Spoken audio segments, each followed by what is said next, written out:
you to WestJet. They got me here. And thanks to Glyn Stewart, who, well, when Wi-Fi let me down, this book didn't. He sent it to me to review. There's no other book going to be made with this cover of this type of book, but it's really good. It's his current Kickstarter, and I will be reviewing at some point. But yeah, hello everyone. I hope you're well, and that's Haida. She's pretty, isn't she? She's big as well. I've been studying these ships now for a very long time. And I was gonna come see them before COVID. I had the money saved up. I was gonna come. It's gonna be part of my book. Looking at the Canadian and Australian destroyers. But that didn't happen. I've got to start remembering I'm British and I'm not supposed to cry.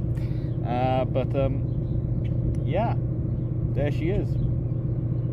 Can't get on her at the moment. She's locked up, which is probably a good thing, because that might mean that by tomorrow I'll be slightly better. But yeah, I couldn't resist walking down. I got to the hotel and I went for it. I don't feel like driving. Too tired for that, but I'll walk.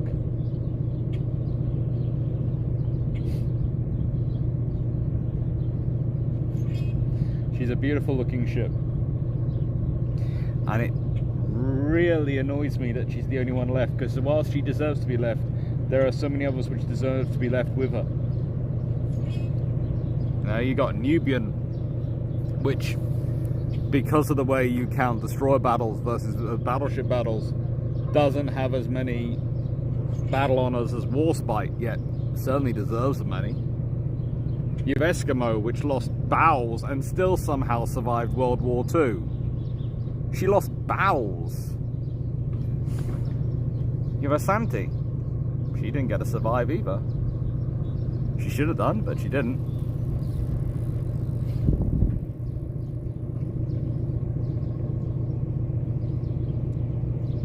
And you have Tartar.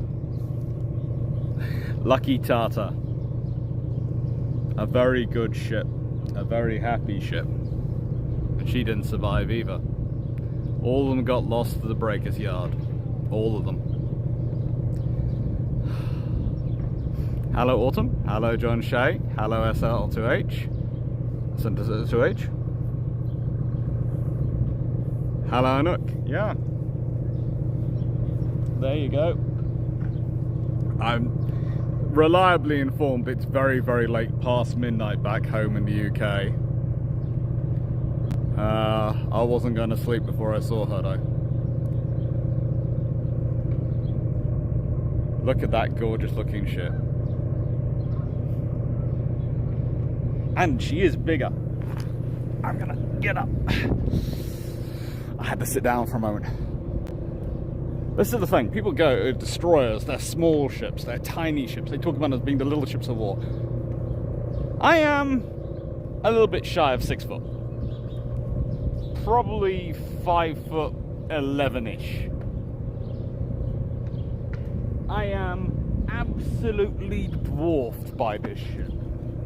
And this is the size they had to be for the Atlantic. This is the size they had to be for the Pacific, for all these big oceans, which they had to be operating with the fast carriers, with the fast capital ships to protect them. This is what they had to be. They had to be big.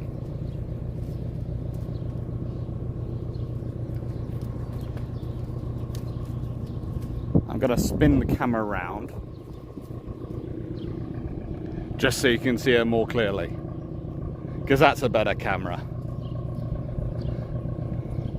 Yes, this is Haida. And yes, she's gorgeous and well looked after, which I like.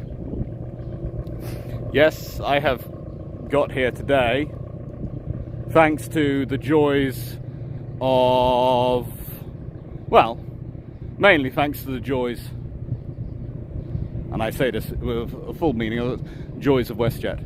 who really did do well to get us here.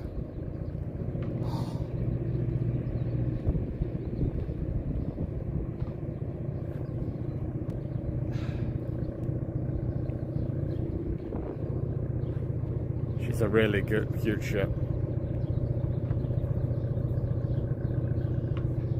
Well, here's the thing, St. 2H. Not only does she look fast, it's not just her bearing down on you. Remember, if you're Bismarck, you have 4 of those and ORP Purren, which is another British-built destroyer bearing down on you in the darkness. That's gotta be frightening as anything. Imagine in Narvik when you see those things line abreast coming towards you. And you know they've got as many guns forward as you've got on your whole ship. So you can either go broad beam and try and match them, or you can go head on. And if you go head on, well, those guns can already fire at a quicker rate than your guns can. And if there are double of them firing at a quicker rate than yours, they're going to overwhelm you with shells, which is what they did at Narvik. That's what the tribals were for. They overwhelmed other enemy destroyers. They were supposed to overwhelm enemy light cruisers, especially Italian ones, and they did a fairly good job of that at Cape Bon. And yes, they were not without losses. You're talking of the 27 built,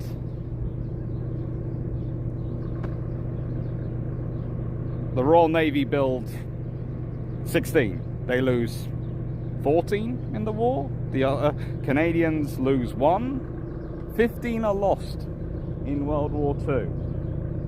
All of them lost before 1942 is over. All of them lost doing missions which they're doing because there aren't enough destroyers and there aren't enough cruisers and there aren't enough anything to go round.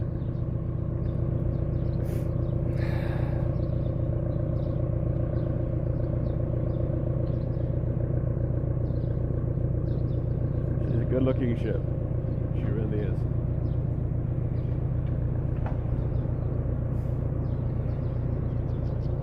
She really is. Right. I am famished, so I'm off to find some food now. Probably. I probably won't be sitting here for the next half hour staring at her. Probably. Maybe. Most likely. I'm hungry. There isn't food open anywhere nearby. I'm sure.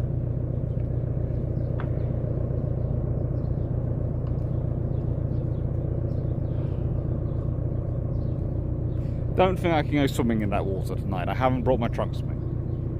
I did leave them behind just in case. Didn't want to get tempted. Thank you, everyone.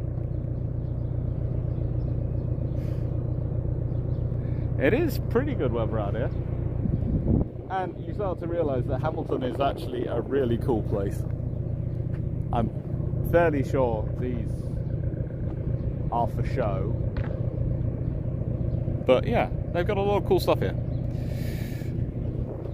That water might be cold, but I've been in colder.